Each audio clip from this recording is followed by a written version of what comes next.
All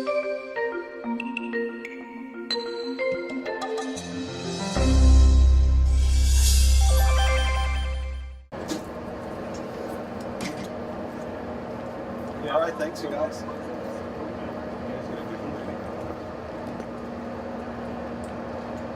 morning. I'd like to begin by acknowledging that the land on which we gather is the occupied territory of the Bohemian National Club, Eastern Club, Stanford, Golden Hill Progressive, and Nipmuc. We have stewarded this land throughout the generations. We thank them for their strength and resilience to protect this land and aspire to uphold our responsibilities according to their All right, thank you for that. So, welcome everybody to the unveiling of one of our new programs here, the Connecticut Blanket Exercise. Those of you that were with us last year, we made a version of this that was written originally by the group that came up with the blanket exercise, a group in Canada called Kairos. And Kairos are non-native settler allies. And basically they saw the history, the way that history was taught in Canada was missing a whole lot of indigenous history. And so they responded to that, especially to things happening in the country like the TRC and other things, by creating this experiential learning exercise. So the original script was written by Kairos and teaches the Canadian history. Last year we went through the Canadian script.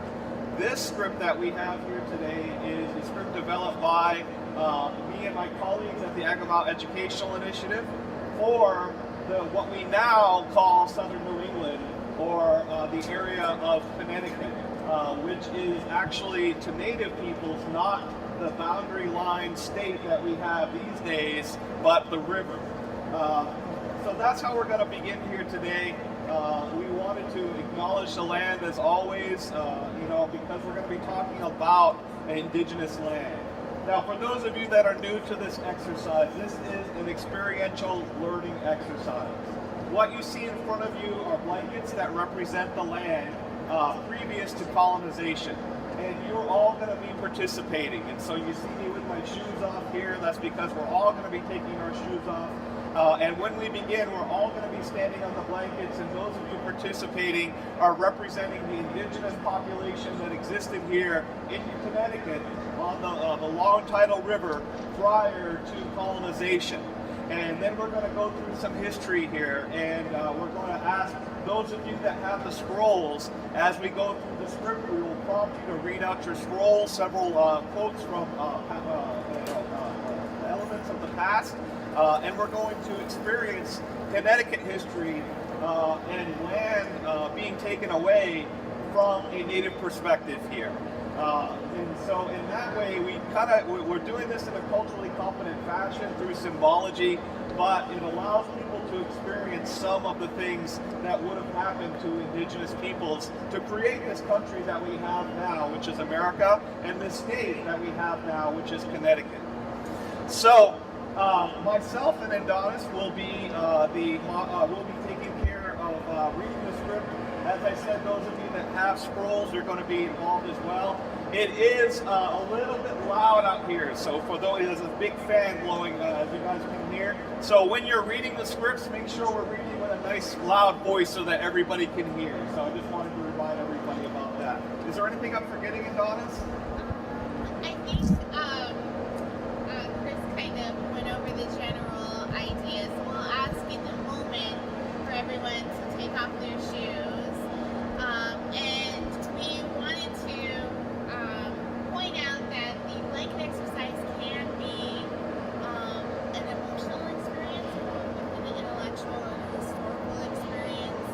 And so these things, we're going to have an opportunity to talk a little bit more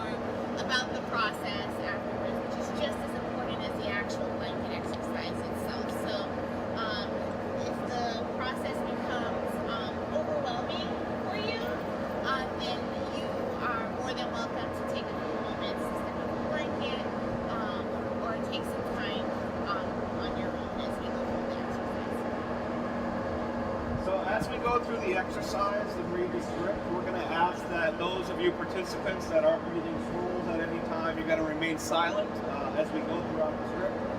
If you have cell phones, this is a good opportunity to put those on silent as well.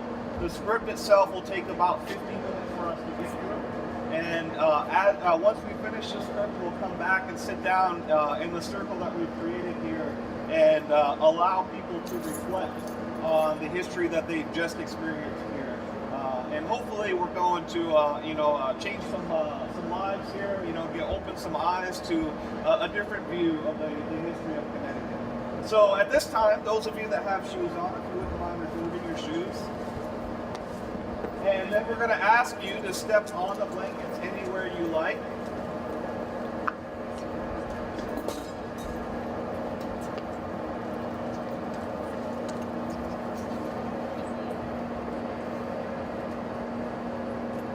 They represent the land itself. Yeah.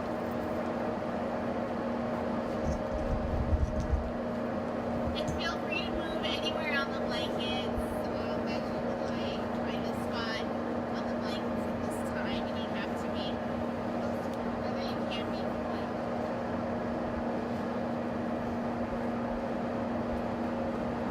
These blankets represent the region of this land known to some indigenous people as Turtle Island. Specifically, the area now known as Southern New England. This land includes Connecticut, the long tidal river, and home of major tribal groups such as the Pequot, Narragansett, Niantic, and Wanga, among others, in a complicated landscape of people and resources shared by all along the way. You represent the indigenous people here prior to your being. You and your ancestors have lived on this land and depended on this river since time immemorial. It is the river that connects the region together for trading of materials, food, medicine, and technology amongst the many indigenous people who are connected by this sacred waterway. Connecticut is the primary river in everything that's connected. Wabanaki territory in the far north, Pequot and Narragansett territory in the south, Long Island Sound, Connecticut, a long, straight tidal river binds native people all over the Northeast with fruitful land and bountiful resources for survival. You are one with the land you live upon and all of your needs, food, clothing, and shelter are provided, which is represented here by these blankets you stand on. The shape of the blankets remind us of the river and all who are connected by it, who are deeply identified with the place Creator gave you to live, and who honor the earth as your mother, the source of all that sustains you. Each part of your daily life is a new responsibility to take care of. Across this land there are dozens of tribes, each with their own language, culture, traditions, and systems of subsistence. As communities, you interact and trade with one another, and you have ways of ending disputes which arise. While there is great and exquisite diversity among the various tribes, each understands they come from the same mother and are therefore more of the same family. I'll ask the person who scroll one to please read their scroll, and you'll have to project a little. Terry, I'm Oaxaca. One of my favorite things about my culture is how we're taught that everything on the earth is to be respected. It's an important part of the culture and covers everything. That includes respecting yourself. Respecting yourself is one of the most important things my culture has taught me. Also, the land, water, plants, air, and animals are all very important to our culture and need to be respected. Without any of it, what would we be? Now I'd like to introduce our volunteer who's representing the European settlers, Chris Newell. In the 15th century, events occurring in Europe were setting the stage for settler colonialism to deeply impact indigenous societies around the world. Your life here is about to be interrupted. Without consulting you, we made deals amongst ourselves and divided up control over you and your lands. Usually whichever nation discovered your land first took control with the blessing of the Christian church. This ideology is now called the doctrine of discovery. In the spring of 1524, the Italian navigator Giovanni de Verrazzano sailed up the eastern seaboard of North America on behalf of King Francois I of France on a fruitless search for the Northwest Passage through the continent. In a report to the king, he described his first encounter with the Northeast native people in what is now known as Newport Harbor in the state of Rhode Island. The person with scroll 2, please read your scroll. They were very generous, giving away whatever they had. We formed a great friendship with them, and one day we entered into the port with our ship, having before rowed at the distance of a league from the shore, as the weather was adverse. They came off to the ship with a number of their little boats, and their face painted in diverse colors, showing us real signs of joy, bringing us their provisions, and signifying to us where we could best ride in safety with our ship, and keeping with us until we had cast anchor. Europeans landing in the New World repeatedly reported how remarkable the people of this land were for their hospitality and their belief of sharing. This trait of generosity, however, did not stand out with many of the Europeans themselves. Fleeing domination and persecution of the rule of brutal monarchs, many arrived in a frenzy for land ownership, riches, and power over others to escape oppression. The Dutch arrived here, establishing trade in the region with big beaver boats. In Connecticut, the long tidal river was explored by Dutch explorer Adrian Block, who reported the presence of the peacocks on the northern shore of Long Island Sound. By the late 1500s, many Europeans from different countries were making contact with the native peoples of this region. Fishing expeditions for highly prized western Atlantic cod, amongst other delicacies, first brought fellow fortune seekers to the region. They made occasional landings, each with their own motivations. The French, Dutch, and English all explored this area of the New World for their own purposes. Rich resources of the lands and bountiful waters were described as a new paradise. However, the lands that held these resources were occupied. Early landings began the spread of disease amongst the native populations in small pockets. As we became more familiar with the territory, some villagers paid the ultimate price for our curiosity.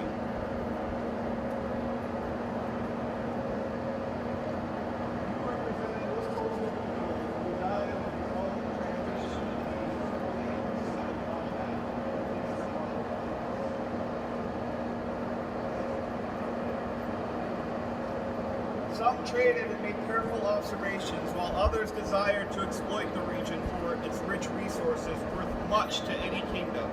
The Dutch prized beaver furs to make beaver felt hats, which would make a man rich.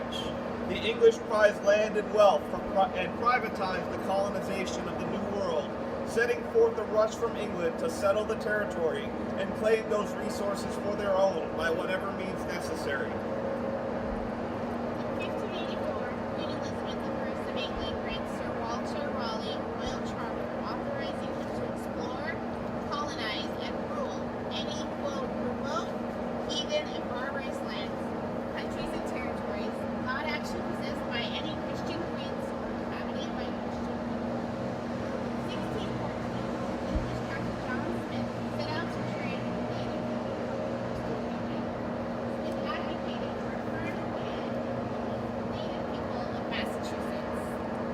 The person with scroll 3, please read your scroll. Massachusetts, which is the paradise of all those parts, for we are the lands of beautiful corn, groves, vineyards, sabotages, and groves. We found the people in those parts very kind, but in their fury made us mad. For upon a war we fought 40 or 50 of them, until they had spent all their arrows. It took 6 or 7 big canoes, which took 3 people back to the English land. Then come to you, Acknowledgement Akomawt, and next to it, the one, and what was it, anything that the English could speak. After much madness, we fought also with them, till some were 6 slain, yet we did not However, friendship was not the ultimate goal. Lands rich in resources, and the personal wealth of those willing to exploit it, were what motivated early English settlement. English settlements in other regions failed. Life was hard on English settlements because We didn't know the tools of survival in this land. The landing of the English ship, the Mayflower, would lead to the establishment of the Massachusetts Bay Colony under William Bradford, which would need the help of the Massachusetts and Wampanoag peoples to survive. In 1616, a great sickness of native peoples began in the northern coastal regions, trading with the French, and would spread from village to village down the coast into the lands of the Wampanoag, Narragansett, and Pequot. For the next 3 years, this unknown affliction would lead to the painful deaths of 3/4 of the native population in areas soon to be colonized. The years 1616 to 1619 are known to native peoples in this region as the Great Dying, and is the first of several epidemics to follow, such as the Great Smallpox epidemic of 1633, the Universal Sickness of 1645, the Plague and Pox of 1650 to 51, among others. Scroll number 4. Sort of place, many inhabitants, trafficking about 1 left. Tell you the thing of the rest, leaving the need, and the sea is not easy to bury dead. They were left to the groves, kites, and vermins to prey upon. At the bones and skulls of over several persons and women, after habitation, made such a spectacle after my coming into these parts. It seems to me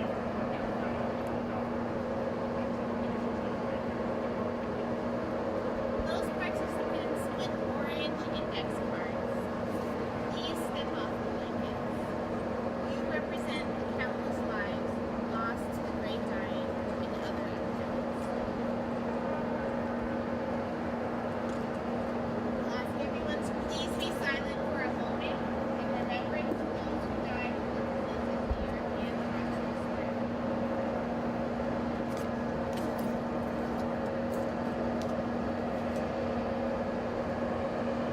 Your land is now considered cursed by your own people, and none choose to occupy it. Large coastal areas become cleared of their populations, leading to a belief amongst the rivals from England that the Great Dying was a sign from God, clearing the way for colonization by the English. William Bradford led the people of the Mayflower, who had established them in the plantation in 1620. Massasoit's people, the Wampanoag, already devastated by sickness, chose diplomacy in dealing with the establishment of the colony and allowed the English to stay.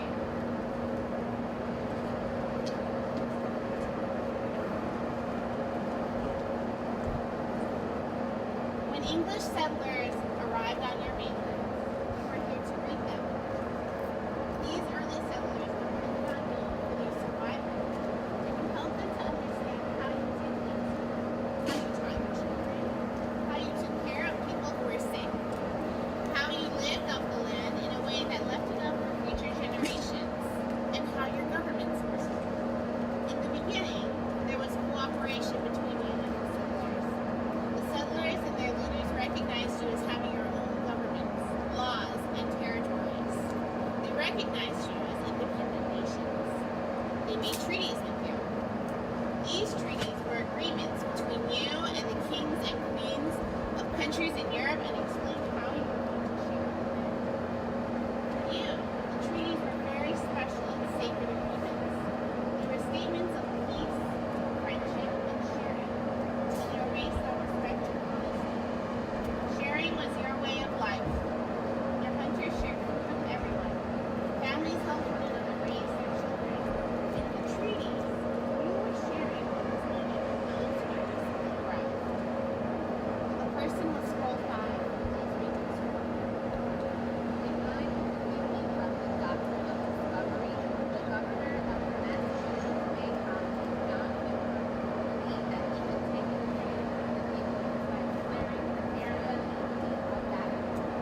The alliance with the Dutch would be short-lived.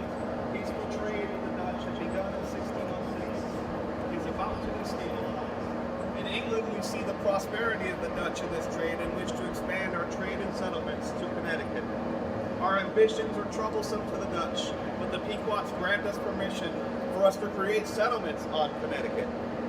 In doing so, we are destabilizing the region, as the beaver trade is not only valuable to the Dutch, but to our English settlements who seek prosperity and permanent stewardship of the land. Windsor, Wethersfield, and Hartford are established for England.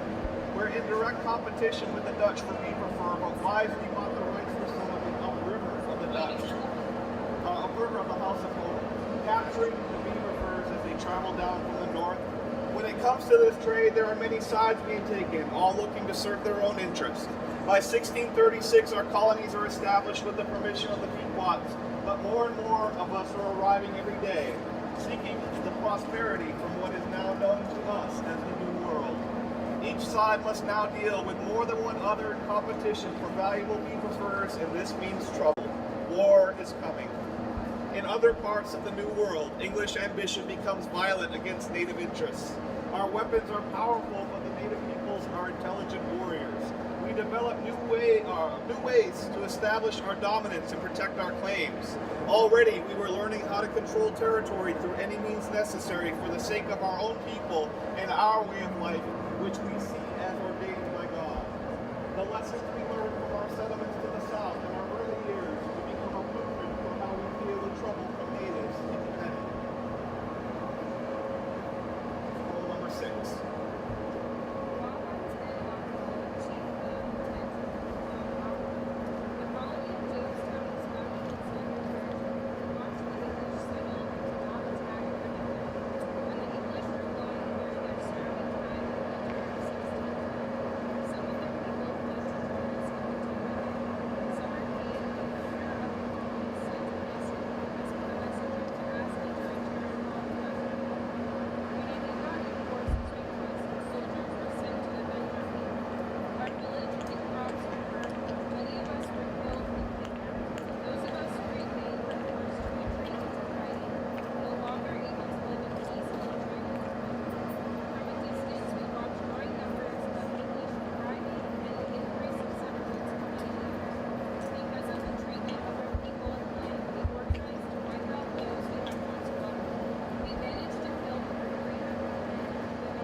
From American slavery, American freedom.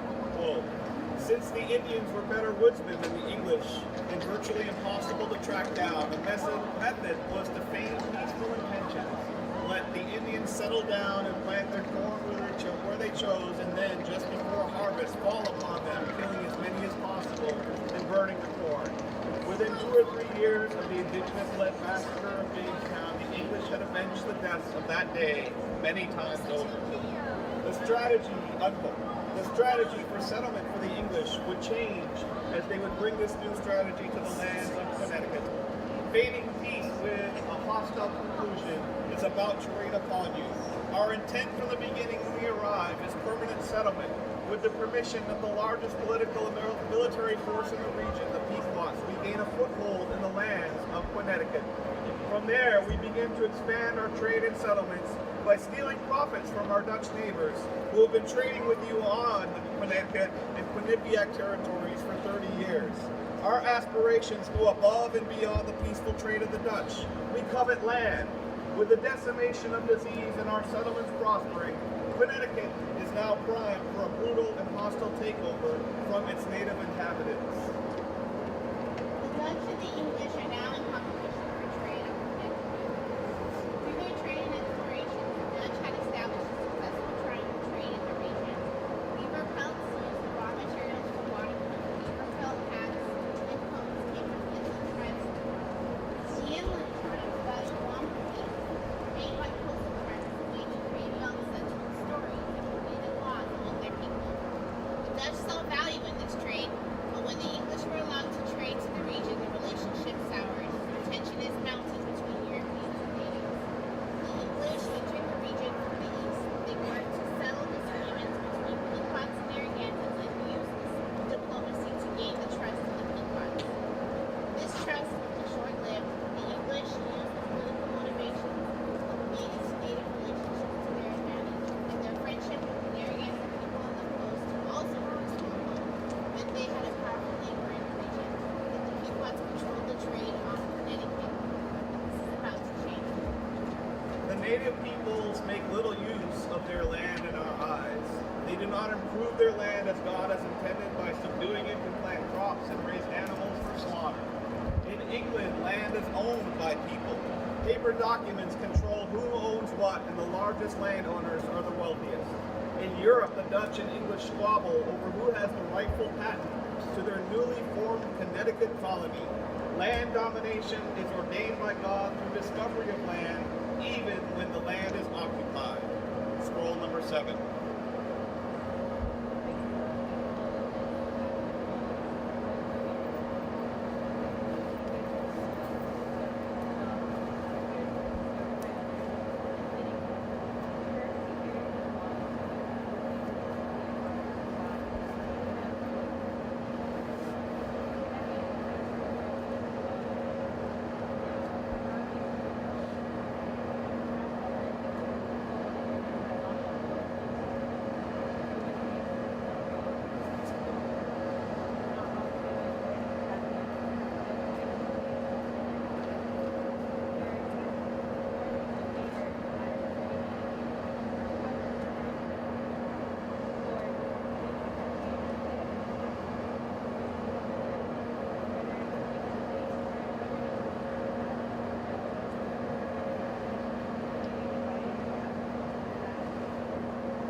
violence they offered and exercised upon their own heads in a moment, burning them up in the fire of his wrath, and dunging the ground with their flesh.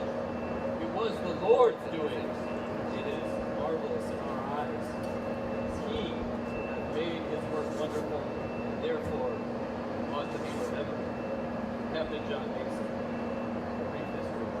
We walk away.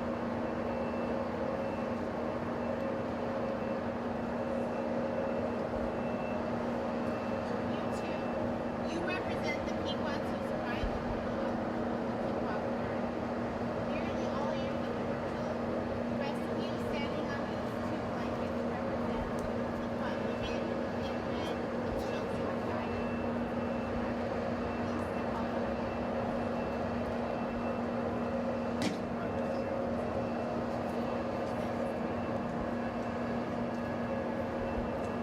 The end of the Pequot War would not bring an end to your suffering. By conquest, we now claim your lands. In a paper document written in our language, we decide the fate of the Pequot land, freedom, and identity. You are no longer allowed to call yourselves Pequots. You will become the slaves of the English, Mohegans, and Narragansetts, and must now take the name of your enemy. Your land now belongs to the English, and you are banned from coming back. The document, called the Treaty of Hartford, is signed by the English, Mohegan, and Narragansetts. But even though the Mohegans and Narragansetts were allies in the war, they are not allowed to settle on former Pequot land either.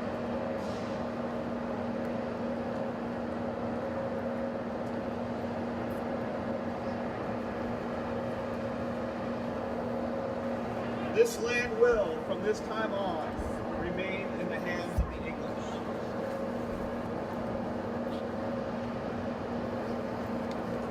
Our concept of owning land is now taking over the landscape.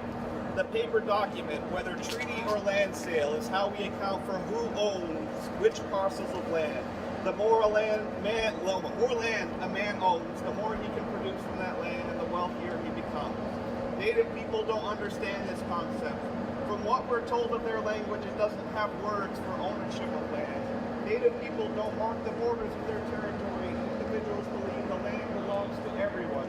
They dwell in relative barbarity compared to the English. However, many in our ranks see the mercy of God. Rather than continue in war, we will change those that remain. We will teach them how to control and subdue the land, how to own it and take dominion over it.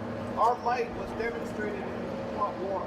Sachems now wish peace with the English, and we will control the terms of peace at our will. In exchange for peace, we will buy land from sachems. It matters not to the English whether a sachem has the right to sell the land. The natives don't understand the concept. But by English law, if they sign the paper, the land is ours. For the next 100 years, we rapidly possess native land legally for English settlers without war. Connecticut, the main river of this land, is now the name of our colony. We draw borders on paper, and those are now the land we call Connecticut.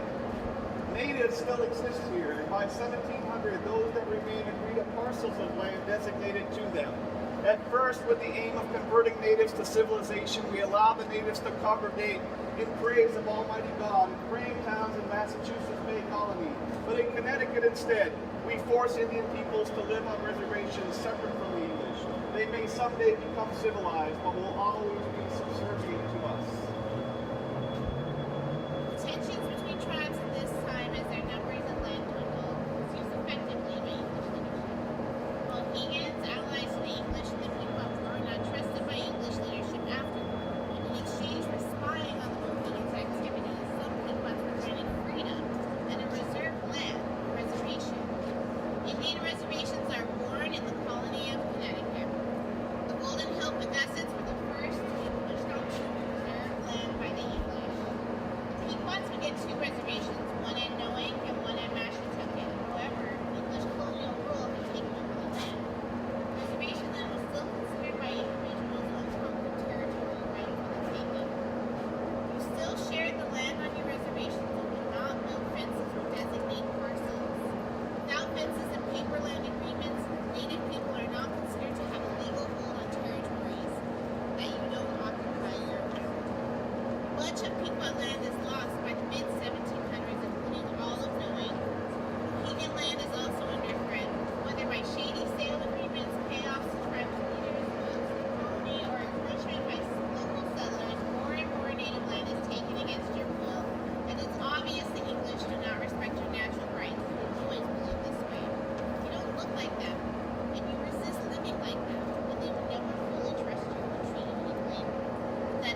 Massachusetts, an uprising occurred, but many Connecticut Indians would take our side against the uprising.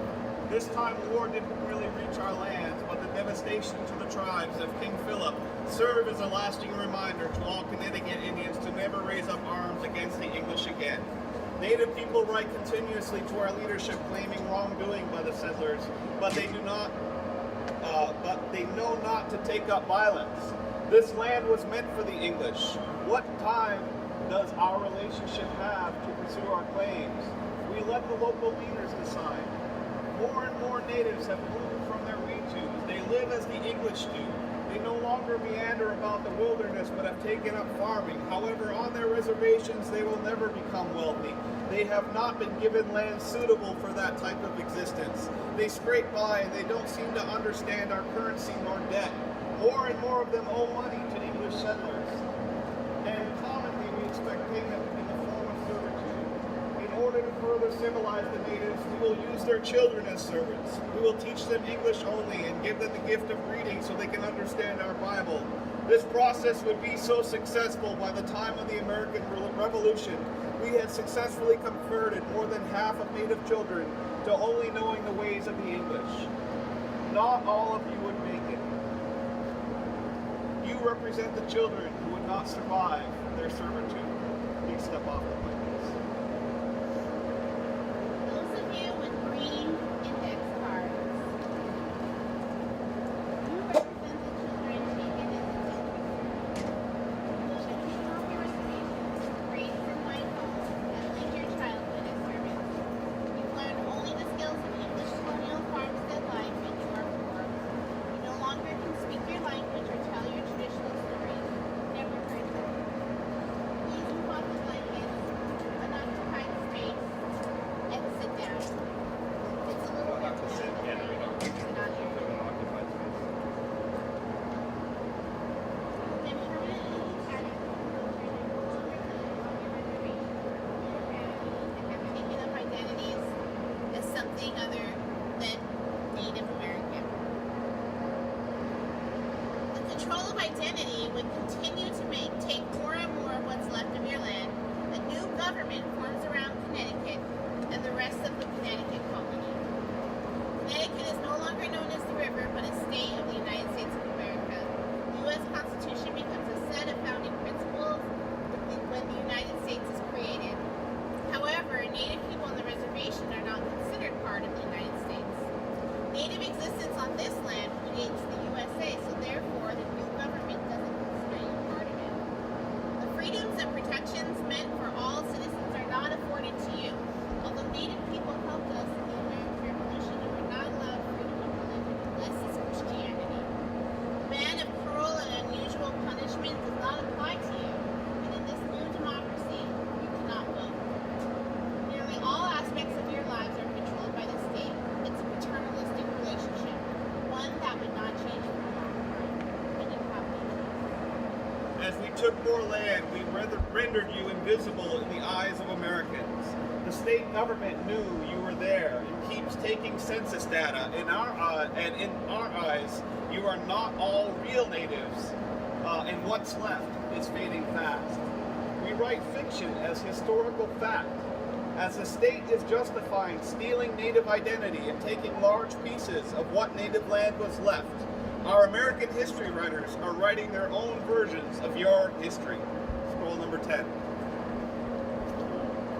is but a little more than 200 years since the state of Connecticut, now inhabited by a populous, civilized, and Christian community, was entirely possessed by a few barbarous tribes of a race which seems to be steadily fading from existence. John DeForest, The History of the Indians of Connecticut, 1852. The remaining natives are hard-pressed to leave their reservations. They marry with other races, but still practice identifying by their mother's line, as has always been their culture. We are imagining your disappearance. We have a state government, and the government is charged with the care of those natives left on the reservations, but we make it hard for them. More and more leave. Most stay close by, but off reservation, working on ships. Some of you move west, led by a Mohegan preacher, Samson Occam. Over time, he would create schools and convert natives to Christianity. Those Christianized natives, many from Connecticut, would move west to escape white encroachment. But our desire for land is so great that they must make a second migration and create a home called Brothertown in the state of Wisconsin. Those of you with pink index cards, you represent the native people that permanently cleared land in Connecticut during the Brotherton movement. You thought you'd be safe from encroaching settlers the further west you went, but it would be fruitless. And in the end, you are given land by your Oneida friends. You live on a reservation in their territory, and most of you will never return. Please move to the blanket. Thank you. Those remaining in Connecticut continue to intermarry, but continue to persist on reservation lands. We count them every year in census data. To the Americans, natives with curled hair and very dark skin weren't native enough to be counted on the census. We leave it up to the census takers to determine this for themselves. Over time, the numbers of real natives to us counted on the reservations is less and less. From the time the country was formed, native land was sold by natives who sometimes had no choice. When they wouldn't sell, we'd take it. We felt the census numbers were the legal means to justify it. We called you black, mulatto, colored, half white, and half black, amongst other things. Some of you during your life were called all kinds of things on your census information, but none of them said you were native. With less natives, that means you need less land. For your good, we sell large parcels. Scroll 11. Ages of persecution on one hand, and of patience on the other, sufficiency of things are subject to an enlightened rule. Privations have been answered only by petition, antiquities by announcements, injuries by forgiveness. But it has been at least great misfortune to us to have suffered by the act of the legislature last week. And for the sake of our deplorable state, the immorality of privations, which always was not presented before the honorable lady, to be compared with the consideration of morality by those who presented an account of petition to the legislature last year in Hartford on the ground to empower the state to sell our lands without our consent, reserve our property, as they call it. In 1855, the act which we knew nothing about, an act which we never gave any word towards claiming, neither was we asked filed petitions for the sale of our land, neither were we ever notified to appear at the legislature to speak for ourselves and tell our grievances, and once and defend our own rights, which has always been our privilege before. Petitions of the people Canadians for the restoration of lands 1856. The will of Native people became less and less the focus of state policy. The state considered you as boards, as if they were your parent and you were their children. Not only could they sell your land against your will, the state appointed white overseers with the power to control reservation matters and finances. They paid themselves with the tribe's resources and controlled the welfare of Native people on the reservations. And reservation life was hard. Some left, for others it was all you had. Your families, your homes, and your ways of life still lived on these dwindling parcels. If you leave, you know what will happen to the land. The state has told you they'll take it all. The suppressive and paternalistic relationship continues for reservation Indians. Some reservations dissolved completely. By 1900, there are only 5 tribes recognized as having reservations in the state of Connecticut on very small parcels of land in remote, unconnected areas of the state. State control means your affairs are first put under the Department of Parks and Wildlife, as if you were a part of the animal life, or maybe not enough to be considered human. Eventually, your care would move to the welfare department. Living on the reservation meant living in state-imposed poverty with no right to vote.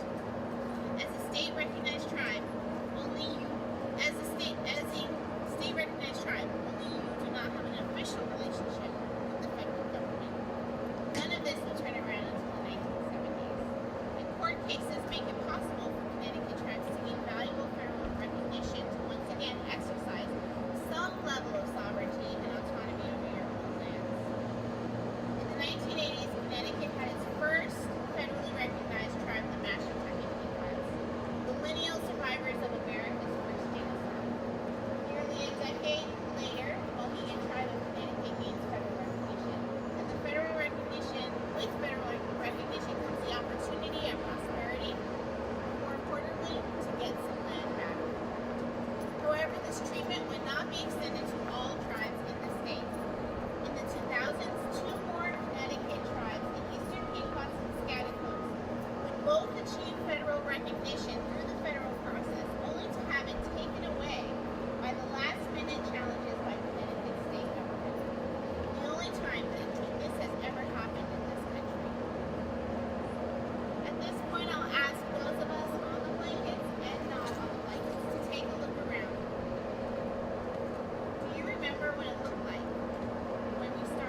nation, many have survived. Native American leaders actively work for the recovery of their people and culture, and in recent years, tribes have won significant victories in the courts of Congress. The person with scroll 12, please read your scroll.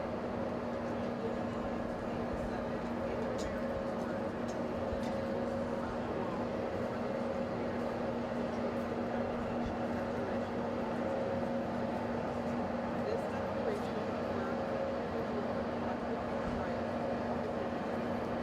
it spells out what self-determination that indigenous societies have the right to self-governance, education, their own communities, full expression of their own beliefs and cultures, to defend their land and territory, to make use of their natural resources for economic development. When the Declaration of the Rights of Indigenous People came to a vote in the General Assembly in 2007, 144 countries voted in favor. Under the Bush administration, the United States was one of only 4 countries to oppose it. President Obama eventually endorsed the UN Declaration. What's the qualification? In 2009, Congress passed the Apology to Native Peoples of the United States, saying, quote, "The United States, I repeat Congress, recognizes that there have been years of official depredations, ill-conceived policies, and the breaking of covenants by the federal government regarding Indian tribes. Apologies on behalf of the people of the United States to all Native peoples for the many instances of violence, maltreatment, and neglect inflicted upon Native peoples by the citizens of the United States, and urges the President to acknowledge the wrongs of the United States against Indian tribes in the history of the United States in order to bring healing to this land."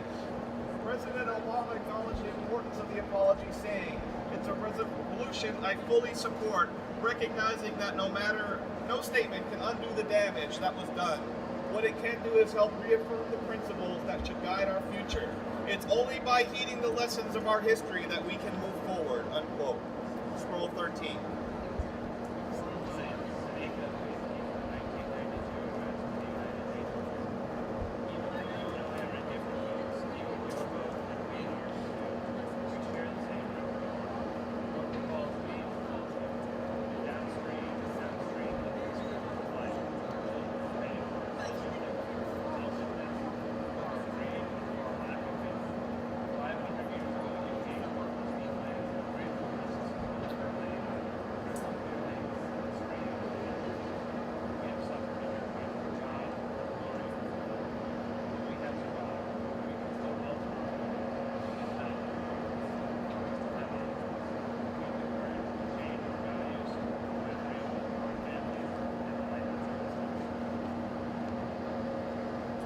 Finally, I will now share with you the words of Rio Ramirez, a young man of the Tohono O'odham Nation, when he addressed a group like this one. Quote, "Knowing this country's history is the first step we need to take in the long process of sharing our people and our land. Look at the problems our people have now with things like substance abuse, lack of identity, and diabetes. Look at the crisis the Earth is in with climate change and pollution. Our history tells us how this came about. Sometimes when people learn about the broken treaties, relocation, and genocide, they feel guilty about what happened to Native Americans. Those feelings are okay, as long as we move past them and try to help each other now as human beings. No one here today made these things happen. We are the ones who are reaching out. Understand that we are all in this together. I'll ask everyone in the meeting on the blanket to please take a seat. Maybe we should make our circle smaller? Yeah, let's bring it in a little bit. I'm gonna ask everyone to zoom in, compare the seats to smaller circles.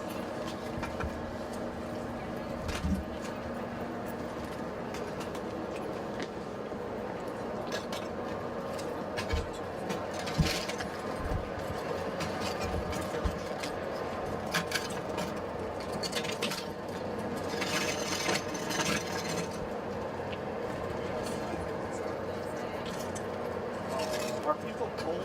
Do you want to do this inside? This portion? Yeah, I see seats and all. Okay, we can move this inside. Okay, yeah, so just bring your chair. We're gonna go into this room right here, the lounge.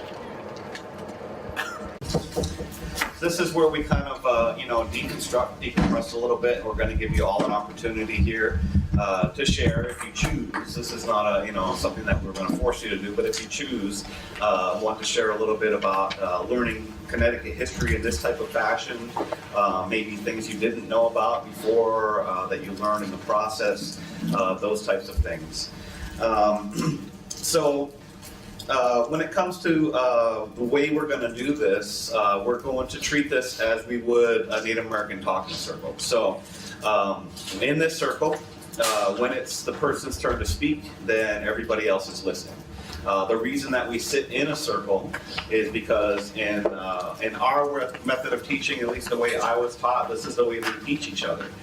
We don't teach each other with a classroom type of where the teacher's in front of a bunch of students all looking at you.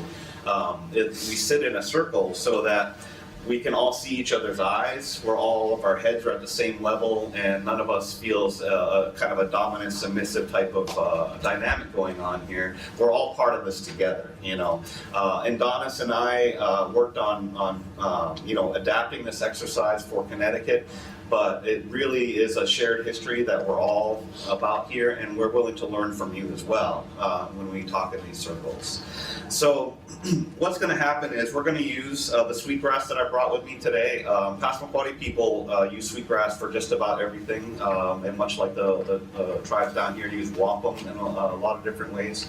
It's considered one of our sacred sacraments. We believe that sweetgrass was the first grass to cover the earth, given to us by the Creator, and we use it in everything.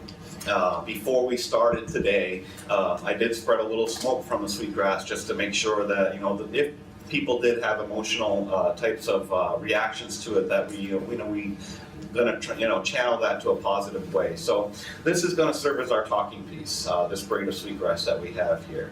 And as it goes around, we're gonna pass it to the left. Each of us can say or reflect as much as you would like. Just keep mindful that we have other people, and not to take up too much time. If you choose not to, it is totally okay to pass and just hand it along. Maybe it's not time for you to to say something yet. And we will, after we go around the first time, just in case something does come to you, if you did pass the first time, we will pass it around a second time just to give that opportunity one more time for people that would like to share or say something about what they experienced here today. So with that, I'm going to hand it over to Adonis. I want to hear what everyone has to say first, so I'm going to pass it. So just share. Anything, yeah. I thought it was like a very good and like interactive way, I think, of kind of learning about Connecticut history, because when I was in high school, I went to high school in Windsor, so we learned like about the Pequot War, and then one of the dorms at my school was named after John Mason. So like a lot of protesting occurred in my grade, and like we got the dorm to be changed because of that. So I had known a lot about what we were like learning about out there, but I just thought it was a very interesting and visual way of kind of learning some stuff. And I also didn't know that some of the children were taken as indentured servants, so I learned that today. My name is Andre. I'm actually visiting here with Glenn in the Institute.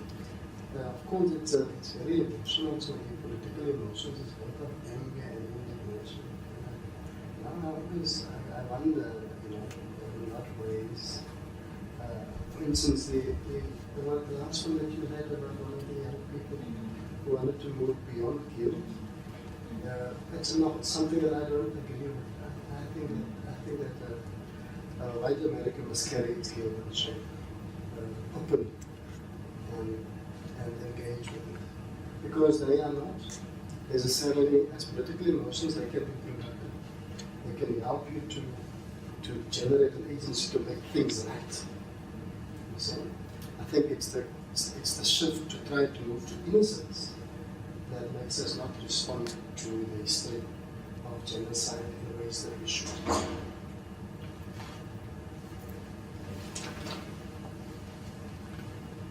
I was here last year when the Canadian version of this activity ran, and I was on the fringes, and it was a different experience being more in the middle of it. And I'm just going to briefly talk about responses to what that felt like in that space.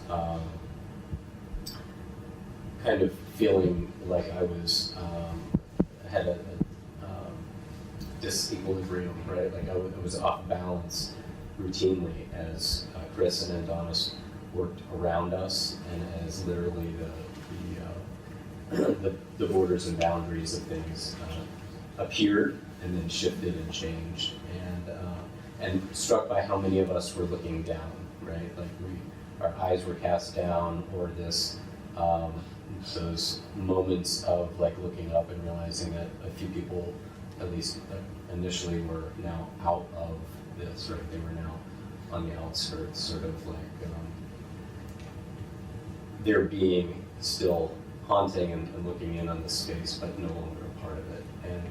And so I was kind of struck with a number of emotions, some more that I won't voice, around what it felt like to watch that slowly move and change, and a constant need to shift my own ground and my own perspective, but all of it around where do I go next, or where are the people around me going next, right? So my gaze was downcast for so much of that time.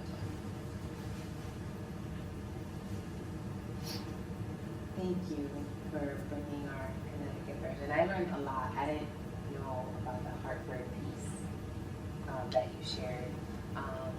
I also, just this past year, attended a session from a Native Indigenous person who shared with us their story of really being forgotten, and how now their goal is to share the real pictures and stories of all the tribes in the nation.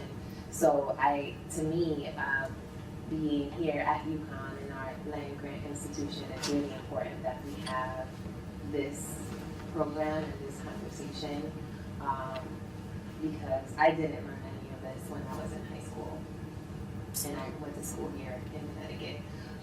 So I appreciate the work that you put in, to get this history, the real story of the Native people of our land. So thank you. I personally enjoy this activity a lot. I think I really appreciate the perspective and the power of the storytelling of the Native people, because that's a piece that growing up I didn't get in school either. We only hear one side of the story, so I think something that's very impactful in this activity is being able to hear the Native perspective and what happened to the tribe specifically here in Connecticut as well. I think it just brings it more to reality and just gives you the chance to kind of take a step back and really think about this. So thank you. I really appreciated the step-by-step of what happened, because usually it's very, when you do hear about it, it's very oversimplified. You don't hear about everything that goes into it, and how many terrible things have happened for you to arrive at that state.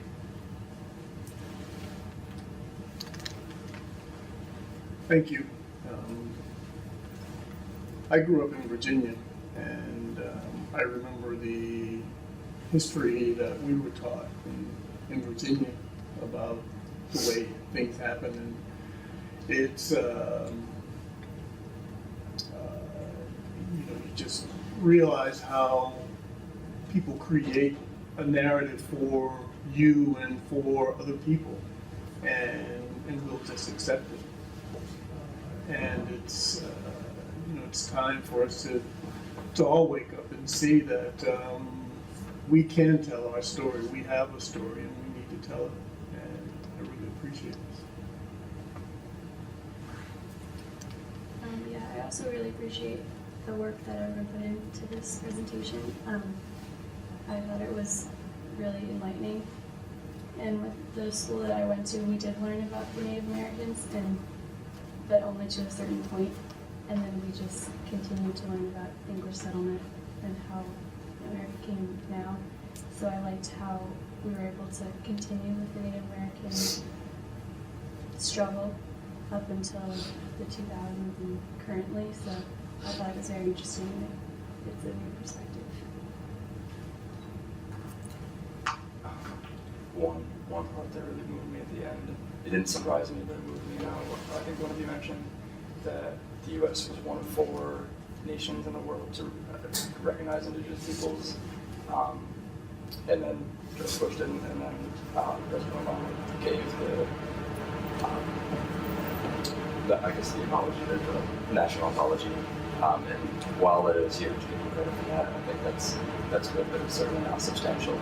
And it kind of brings up the question of what change can be done at this point in terms of policy, because nothing has really changed. It seems like policymakers or people in government might think that it's just too big of a problem, or they've put it off for too long, or it's kind of too big of a problem to fix. But I think it's good. Whatever you said as well, the first step is just to understand the history of it, and then, throughout generations, start being made. Yeah, I agree with what you're saying. I think one of the things that struck me was like the people left over at the end, and there are still people here that are still kind of being forgotten.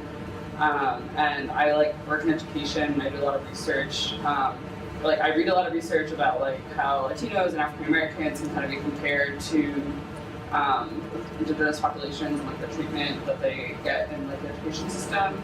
But I think that it's really important to also remember that indigenous populations are still here, and what kind of justice we can bring to them, other than just remembering and recognizing this struggle. So I've worked in museum education for several years. We have the National Akomawt Museum and Plantation, but I've been out of that space for a few years. Certainly dominance and drugs, and for this program it was a really powerful experience, and just having to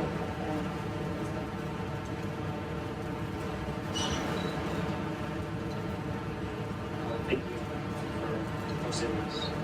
It was really interesting. I did the thinking, I wish there was a way to stop modernity, modern progress. I don't know that we're progressing. I don't know how to break away from this, but I think that our technology, whatever it is that we're going into, it's I'm stuck in it. I wish there was.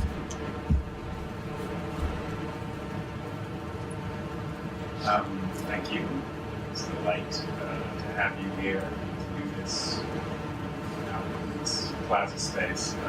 I've done this exercise now. This is the 4th time I think it's been. So, and all of this is a new script, so it's really I quite take close attention. Congratulations, guys. Wonderful job. What struck me, I think, this time, because of our location outside, being surrounded by the noises of colonialism. As those blankets folded up and got taken away, revealed this concrete plaza, how important land is to this, right? So all these questions of going beyond recognition and acknowledgement, and come back to the land, and the need to return land, and to find a process by which sovereignty can be returned and ceded, and those blankets can be unfolded, not to their original form, but just larger, more encompassing, as a critical component to any reasonable redress. So,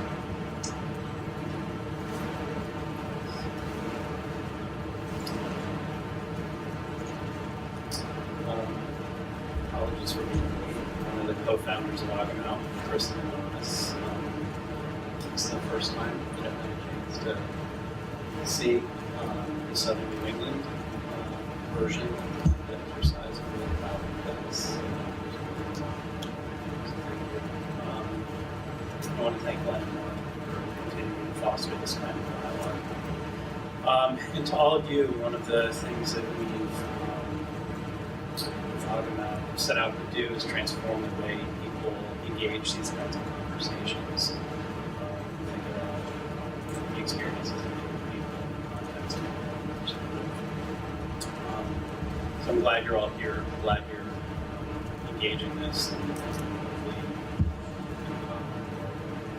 continue to transform this. Thanks for all your reflections, everybody. This is actually our first time presenting this to the public, so you guys are the first ones to experience this particular script. We have been involved with Kairos and making suggestions and little things with their U.S. script for the last couple of years. And from the time that we first did, or were participants ourselves in the blanket exercise, we realized how powerful a teaching tool this is, and how much Connecticut, how much this region really needs it. Because we've heard a couple of expressions around here where, in some places in your schools, you just simply weren't taught it. And that's something that, as Akomawt, we hope to change. It's not that we want to rewrite history to only include Native history. What we want to do is to include Native history in history. Our histories are intertwined, especially when it comes to colonialism. The America that we all live in today is a result of the things that happened in the past, and we all share that. I drive a car, I live in a house in one place for the entire year. I can't seasonally migrate. I can't use the natural resources because people own land. We still live under that English colonial rule.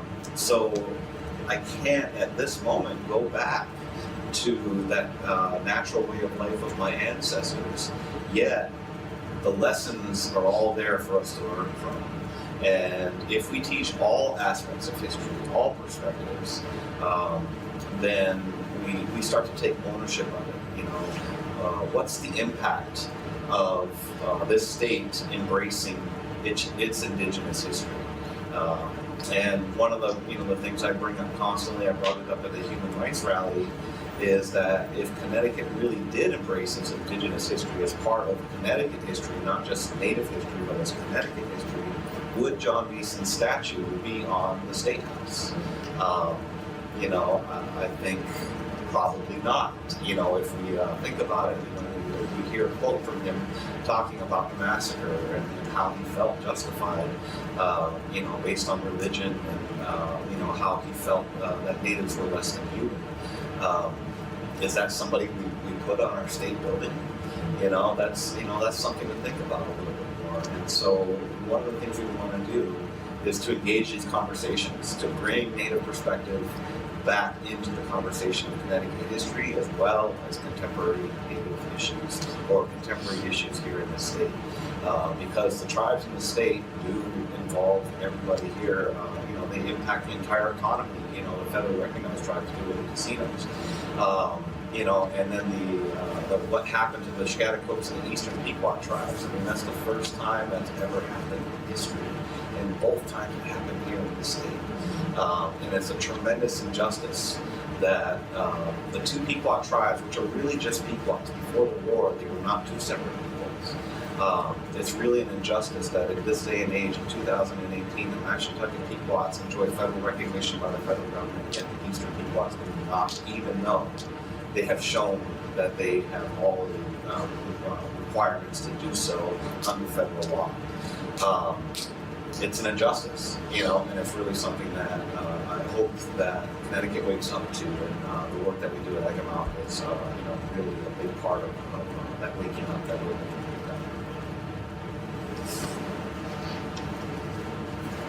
Just want to say thank you to everyone for your participation and for your thoughts and reflections.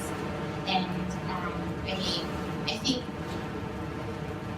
when we think about like this uncomfortable space that's required in order to motivate our society or people into action. I feel as though I'm speaking as like a mother at this point on Indigenous Peoples Day and whatever that means to my little household or my revolution that's happening in my home that I have control over and children are bringing up with my husband. When I think about that, it is a very uncomfortable space to occupy as an Indian person, as a Native person living in the United States, and so that having the opportunity to engage with that, with a society that understands that, is very important to me. But it's also important to my children. It's important to our community's children that we're raising together. I think that that's kind of been my guiding star in this journey. And I think about the other day, my 5-year-old was singing a song that her teacher had taught her. Oh God, the stories just keep coming about the 3 ships that sail in the ocean, and having these conversations with a 5-year-old are ways that are uncomfortable for me, and they're conversations we should be having with teachers and administrators and future teachers and leaders in this country in uncomfortable ways. And I think that I really appreciate this time and this space to be uncomfortable with you, in the hopes that that won't be a common practice in the future. So thank you so much for spending the past 2 hours with us.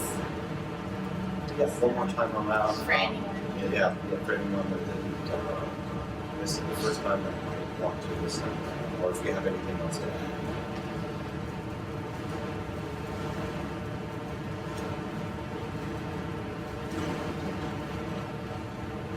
My son has been belting out, "This land is my land," the past week. He's saying it at the top of his lungs coming from preschool. And he's also now talking about the Pledge of Allegiance for when he goes to preschool, and the way in which, right, these myths are built that Dana spoke to through our schools, and these acts of obscuring history and remembering a past which did not exist until it was created through very intentional ways, continues to really resonate. And I just wanted to just say how much I appreciate the focus on schools and teachers, because I think there are small acts we can make every single day, part of building long-form work every year in what we do, in large part connected to those formalized and informal school spaces, so that the next generation has a chance to more robustly participate in this conversation and to reimagine a different future. And I just have one other quick thing to say, which is when Adonis took the time to meet with high school students a few months ago, they were really struggling because they had done this reading on how we can now name these sort of white supremacist, classist, patriarchal policies that are impacting us right now. But like, what does it mean not to be operating in these ways? And they really wanted to imagine that. And Adonis spoke, as she always does, from the heart and self and home in ways that opened up real ways for the students and for myself to kind of reimagine, well, this is what it means, right, to participate in community constructs that are natural and natural, and the kinds of things that we offer from that, right? So it wasn't simply a congratulations, we're screwed conversation, but it was also an opportunity to say, wait, we all got here, right? We're all here now together, and there are ways that we can begin to unpack and reimagine and recreate what the future looks like as a result of remaining in comfort in the space together. So thank you. Thank you for bringing that up about reimagining spaces. That sort of connects to your point about let's stop being so modern and monitoring the world.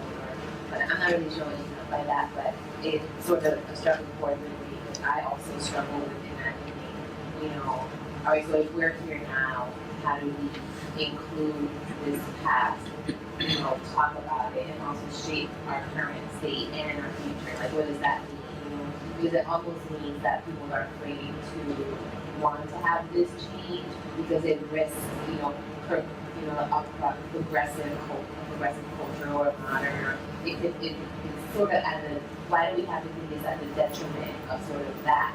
Why can't we think about it being something great, something transformational, not necessarily like a thing from a deficit base, So I welcome youth opportunities to keep imagining how we can include these voices in the future.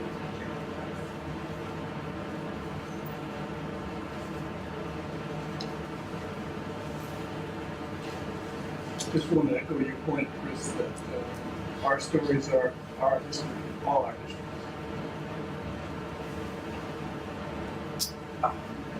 I like that you both brought up the point of kind of education.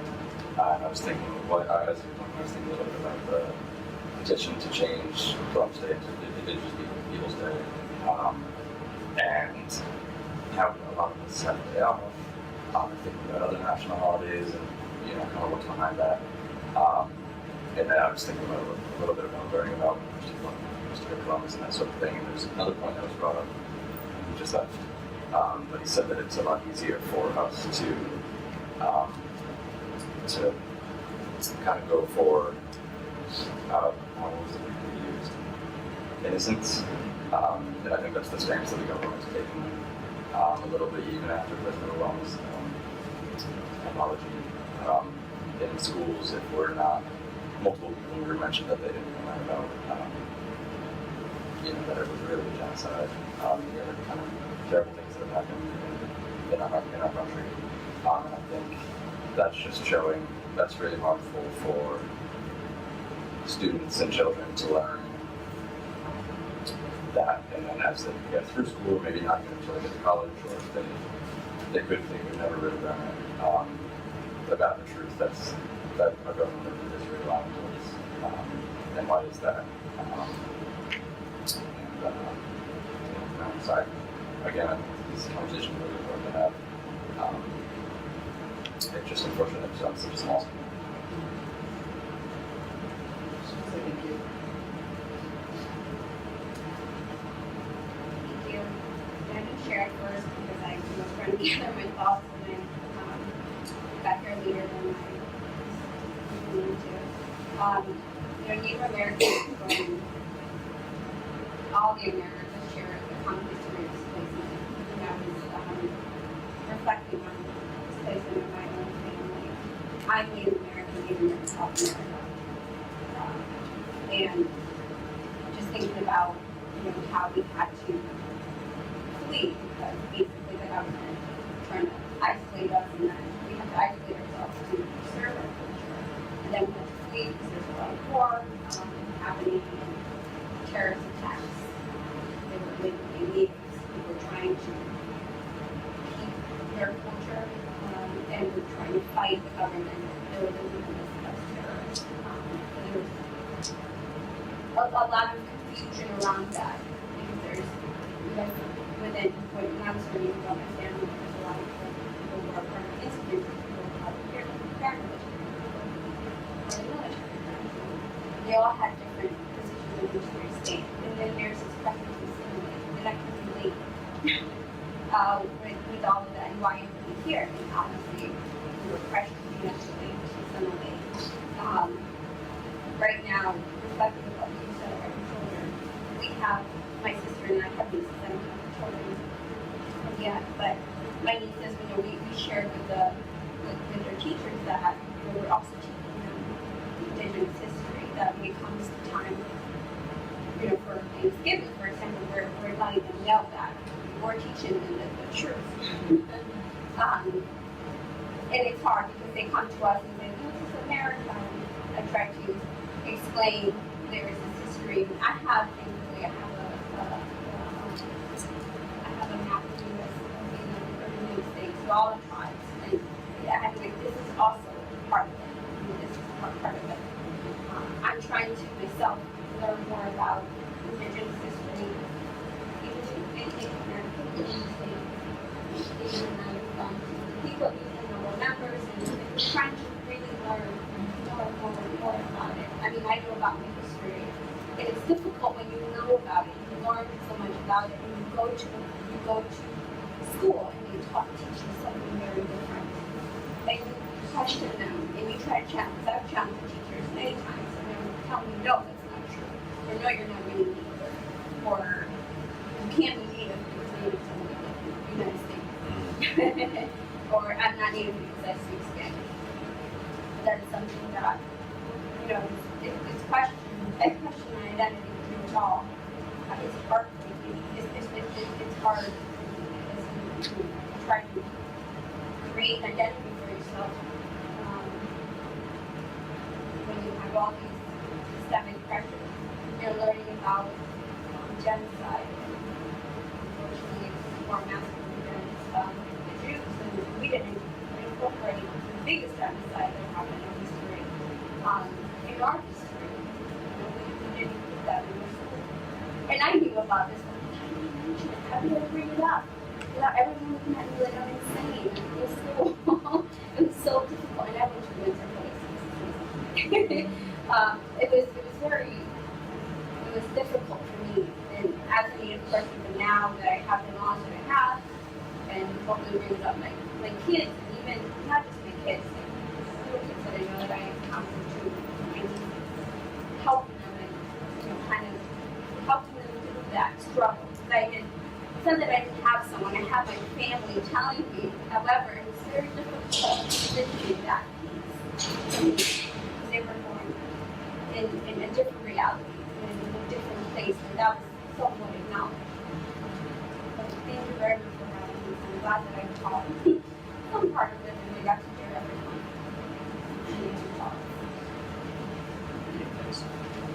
I really appreciate the university's effort to acknowledge this holiday. And all this week, there's more of an acknowledgement of Native culture, the taking of the land, the genocide of people. On Friday, there's a petition to try to officially change today's holiday, Columbus Day, to Indigenous Peoples Day. My family identifies as Italian immigrants, and this has been a celebrated holiday growing up. And at this point in my life, I'm embarrassed by it. So, I do appreciate the university's efforts to bring these issues up. So, what we saw out there in part was the settlement of Connecticut. It's not surprising that undoing that is unsettling, right? Upsetting. I don't know about you all, but the past 2 weeks have been an incredibly unsettling time in my home, in my family. I think the one, I don't know if it's a bright side, but I think 2 years ago we left the map, and we're now beyond where old patterns will help us, where old denials are plausible, where pretending things are settled is possible. And so it's obviously led to some really terrible things happening, but it maybe opens up the possibility of good things. But but it's going to be scary and unsettling the whole time. So thanks for let's embrace the unsettling feeling and let's stay unsettled.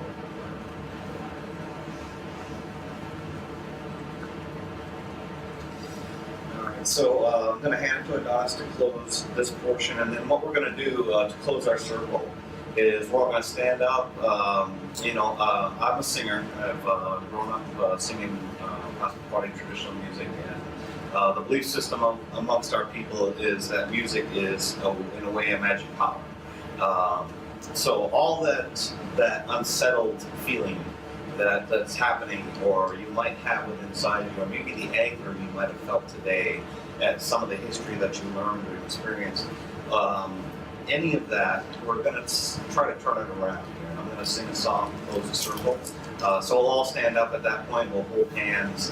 I'll sing the song for you, and then we'll just give each other all a good squeeze, let the energy pass around the room here. We're going to try to turn all that energy, all that negativity, we're going to turn it into something that we can grasp onto and take as a positive as we walk away from the circle here today.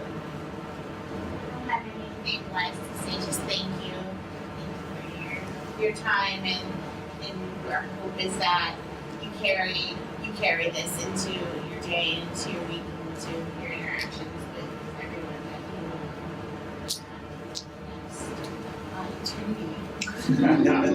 Thank you. All right.